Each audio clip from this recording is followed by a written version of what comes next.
समाज शास्त्र पढ़े हैं आप, लेकिन प्रैक्टिकल यहां होता है समाज का। यहां हर जाति के लोग बैठे हैं।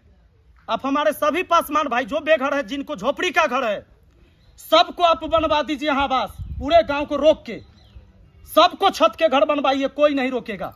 अगर कोई भूमिहीन है तो हम अपना जमीन दान देने के लिए तैयार हैं, लेकिन अगर इस समाज के फैसला को रोकिएगा तो लड़ाई हम अंतिम समय तक लड़ेंगे और अंतिम सांस तक। इस बात को याद रखिएगा। तो हम सब चाहते हैं कि हमारा समाज शिक्षित हो। बनवाइए वहां स्कूल, दीजिए प्राथमिक स्वास्थ्य केंद्र। अगर किसी भी जाति के कोई भी नेता हो, कोई भी जाति का हितैषी है अगर, तो उस जाति के लिए ही काम करिए ना जी। किसी को दिक्कत नहीं है, काम करिए। बाकी वो लोग जो वहां चिल्ला रहे हैं, पूरा समाज बैठा है, उनको 4-4 बार निमंत्रण दिया गया है, लेकिन समाज में बैठने के लिए तैयार नहीं है। यह पंचायत के वैल्यू नहीं है क्या डीएम साहब?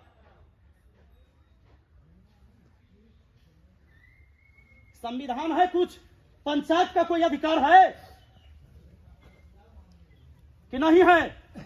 अरे आप ही के जिला में ही आता है जगह, आपके जिला में हर छुट्टी आकर यहां पर कभी पूछने के लिए, देखने के लिए फरमान जारी कर दीजिएगा वहीं से। तो पहले आप सही थे कि अब सही है? पहले तो आपने एनओसी भी दिलवा दिया, वर्क ऑर्डर भी पास हो गया, और मुखिया को पंचायत की जानकारी नहीं दीजिएगा कि क्या बजट है, कौन काम करने वाले हैं। आपके अभियंता कहता है, एग्जीक्यूटिव कहता है कि हम आपको नहीं देंगे पेपर। अरे पंचायत सरकार होती है, पता है आपको? मेरे आगे माननीय लगता है, आपके आगे माननीय नहीं लगेगा। You are a public servant. तुम सिर्फ जनता के नौकर हो। और जब हम 11 तारीख को आएंगे तो एक गरीब आदमी आपके सामने कुर्सी पर बैठेगा, एक मजदूर आदमी बैठेगा और अपनी समस्या को सुनाएगा। 11 फरवरी 11 बजे दिन में, याद रखिएगा, आ रहे हैं और समस्या सुनना होगा। आप अपने कुर्सी पर बैठिएगा और आम जनता वो अपना कुर्सी पर बैठेगा। इस व्यवस्था से, इस संविधान से देश चलता है, और संविधान है बाबा साहेब भीमराव अंबेडकर का लिखा हुआ।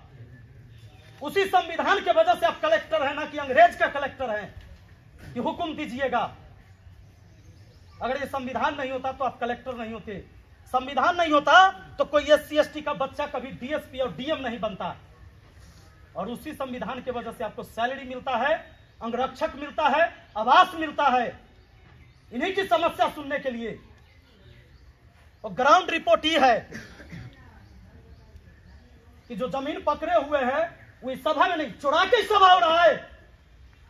अरे आपके जो पुलिस पदाधिकारी और CO वहां पर आए थे, क्या वो आतंकवादी थे? उनके सामने सब चीज हो रहा था। कैसे आपने रोक दिया?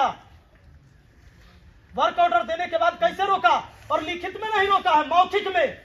आपके CO और SDM कहते हैं कि DM साहब का दबाव है, लिखित नहीं दिया है लेकिन काम नहीं करना है। कैसे होगा समाज का विकास? उस कुर्सी पर जब गए थे आप, अरे पढ़ लिख कर इसीलिए जाता है कि समाज का विकास करा सके। और क्या है शिक्षा का मतलब? जब आप अपने जीवन में ऐसा नहीं, ना जाने कितनी गलतियां किए होंगे। अगर देख रहे हैं सरकार और सत्ताधारी बैठे हुए लोग, तो एक बार विचार कीजिए और ऐसे DM का जांच करवाइए कि कितनी अवैध संपत्ति इसने बना रखा है। समाज शास्त्र का ज्ञान खाली किताब से नहीं होता है। लोकतांत्रिक व्यवस्था है, इस देश में जनता राजा होता है।